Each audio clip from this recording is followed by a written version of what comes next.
there's something still in the swamp. Well, not much after receiving news that apparently Swamp Thing has been canceled, which just means there won't be a second season. The episodes will still come out on the DC Universe streaming service, but oh boy, well, what are you going to do after one episode, which, granted, it was pretty lackluster, except for the atmospherics, the sets, the effects and stuff. That was pretty good, but boy.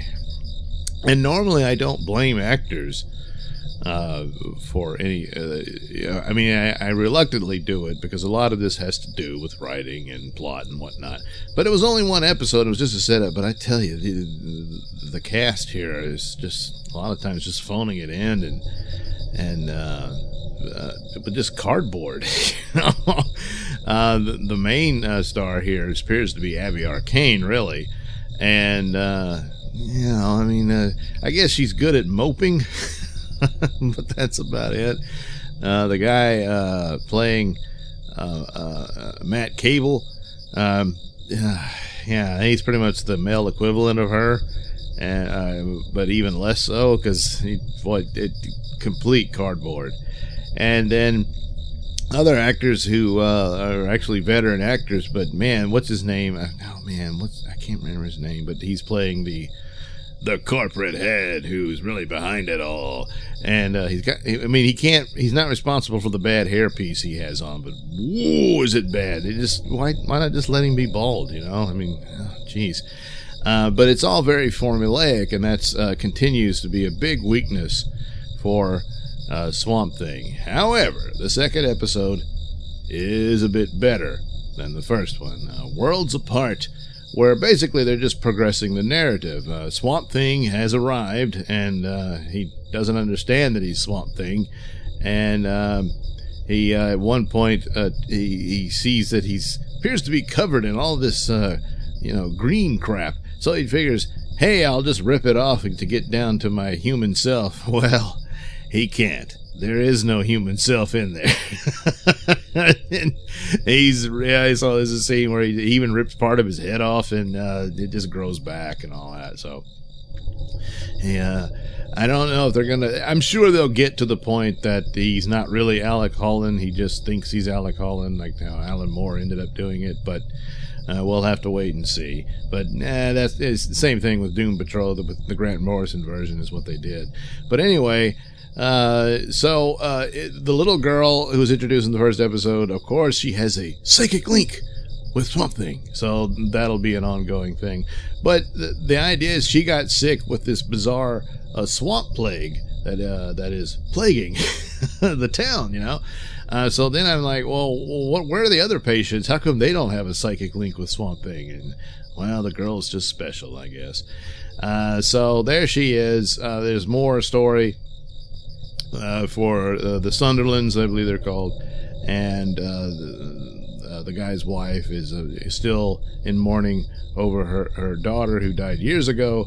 But so now you would think she would have tried, and I guess they insinuated that she had tried it before, but that now suddenly she decides to do, maybe because of the incident with the girl, it's just brought it back up, and with Abby coming back, she blames Abby for the death of her daughter and all that sort of thing. So okay, you can give them that. But she goes to the psychic, who I don't know, I didn't bother to read the credits or anything if this is supposed to be their version of Madame Xanadu, which is this blind voodoo woman. But anyway, she's a psychic, and she decides to help her perform a ritual to make contact with her daughter, and she warns her, of course, the old horror movie trope that if you open the door to the spirit world, you don't know what's going to come through, and of course it's always a demon. You can't reach your dead loved ones. It's just demons disguised as them messing with you. And so guess what? Yes. At the end of the episode, there she is in her daughter's room as she left it since her death. And she goes in there to be all depressed, but and the husband's like, oh boy, she's depressed again, so he just leaves her there. But also in the bed where there is her daughter's corpse, and so of course it's not really her daughter, it's some demonic creature.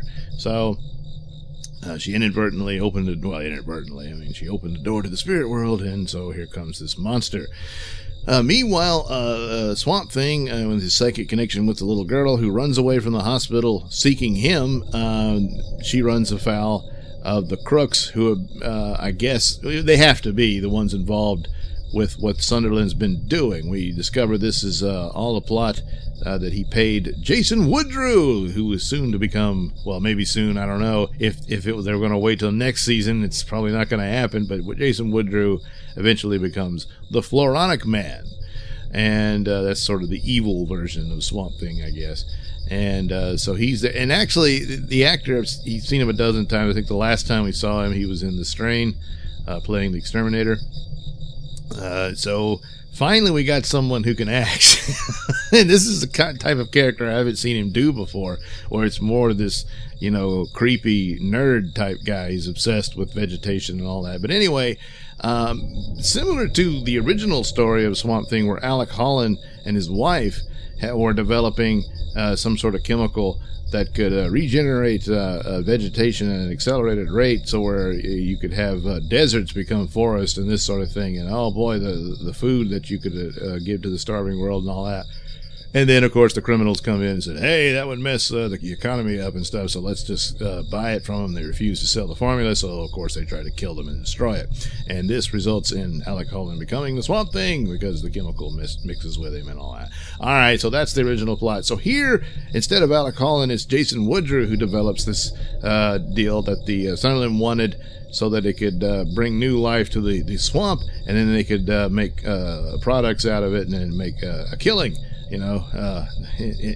Financially, of course. Instead, it's making a killing, putting people in the hospital, because now Sunderland figures, this created some sort of sickness, and now it's all messed up, and he's demanding Woodrow fix it, or, bad things will happen to you, Woodrow. And, but Woodrow's saying, hey, it's not my chemical, and it probably isn't, but it's the forces of the swamp, the green, if you will. And, the indications there is that, yes, the swamp did this to Alec Holland or whatever, creating the Swamp Thing, but that Swamp Thing is not necessarily in control of what the swamp is doing. So there was two guys still out in the middle of the swamp at night dumping this stuff into the swamp, and they get caught by the game warden, and they end up killing him. And boy, it's it's coming, but still, it's pretty brutal. Jeez. Killing of this guy. And guess who's hiding on the game warden's boat? Yes, the little girl. So she witnesses the murder of this man by these two guys who were, either dumping the chemicals in there or collecting with the data collector. I don't know. However it goes. But anyway, they didn't want him to find out about it. And so she's on the run, and the killer chases her down. She's, a witness, I got to kill her too. And then that's when Swamp Thing shows up to save the little girl. And in the end, Swamp Thing, he fights with the guy and he stabs him, and he kind of staggers back, but then, of course, his body regrows itself from the wounds. And then suddenly all the swamp vines show up and attack and just tear the killer apart, literally. So that's not Swamp Thing doing it, unless it's Swamp Thing's rage causes it to happen and he has to learn how to control the powers of the swamp. I'm not sure. But it's like the swamp creates him in response to this environmental desecration caused by the evils of man and a corporate man. So there you go. Again, pretty formulaic, but it's in the performance and how you do it. You can still make these tired old plots work, but there's the problem. But other highlights, especially for DC fans, is seeing Easter eggs that point out to the wider world of DC, which I believe was the point here, to where at least this DC universe streaming service would produce a shared universe rather than, since they failed at the movies. But it's pretty bad when on the acting, when one of the better actors is Ian Zierling, or Ian as he calls it, whatever, from Sharknado and 90210 fame. So he shows up rather briefly, but he's playing a character who is destined to become the Blue Devil. Where in the comics movies he was a stunt man who developed the Blue Devil suit, and then some sorcerer makes it permanent, where he's stuck in the suit, or the suit actually, he becomes the suit or the body of it or whatever, and he's stuck being the Blue Devil forever. So I don't know if they'll get to that. Maybe that was something they were going to do in another season. That's not going to happen. But anyway, it's, for a DC Comics fan, that's always cool to see. And, it's a brief scene where he's there and he knew Alec, and they're, following up on Alec's work and all that sort of thing. But he does well in the part, and he's basically kind of playing himself, that guy who does all these cheesy movies. And that's who he is. So there you go. You got him and the Woodrow actor, and that's about it. It's just, these guys need to up their game here. But what are you going to do? So, Worlds Apart, yes, was a little better than the first one, and probably just because Swamp Thing is there, and you're progressing it along, and you've got all the horror elements that work well for it. So the show might actually get good. It's just their chief performers are, they're just not quite there and don't have the presence. But as it goes forward, would probably be an okay show. But apparently they don't believe in it. So and that's the thing. What if it gets really good and then it just ends? And well, maybe there's a campaign to save Swamp Thing. There already is a hashtag Save Swamp Thing and all that. Maybe that can help, but it's starting to look like they've already decided that the streaming service is a failure, which, given the circumstances, it was an uphill battle to begin with, even if it was all spectacularly good stuff. They should have done a Batman series. I think that would have really skyrocketed things. But with their plans to do a Warner Media streaming service, you need, even that is like, well, that's an uphill battle too, up against Netflix and Amazon. So, and of course Disney coming in. They should have just consolidated it all to begin with. The idea that you're going to put out a streaming service for this property and the other one and expect everybody to pay separate subscription fees, no. And that's the big problem here. There's already so many subscription fees. It's already outpriced just having cable with so many choices you have to get for different shows and whatnot. So that's too bad, because there is a lot of cool things. The comics you can go back and read and stuff like that. But again, that's not. I don't know if that's a huge enough market to keep that service afloat. So it's all very sad. And boy, I guess because in this, with expectations, they were pretty high for Swamp Thing, and it didn't meet it. And that's maybe that's just, it's unfair to them, but it is what it is. So okay, there you go. Swamp Thing episode 2, Worlds Apart, a little bit better than the first one, but gonna need to do better next time. All right, thank you for watching and listening. Why not like and subscribe? And for those of you who have subscribed, thank you very much. And hey, you know what? While you're still here, might as well check out that link description below. That'll take you to my podcast on RadioMisfits.com and the other ones. Oh, yes.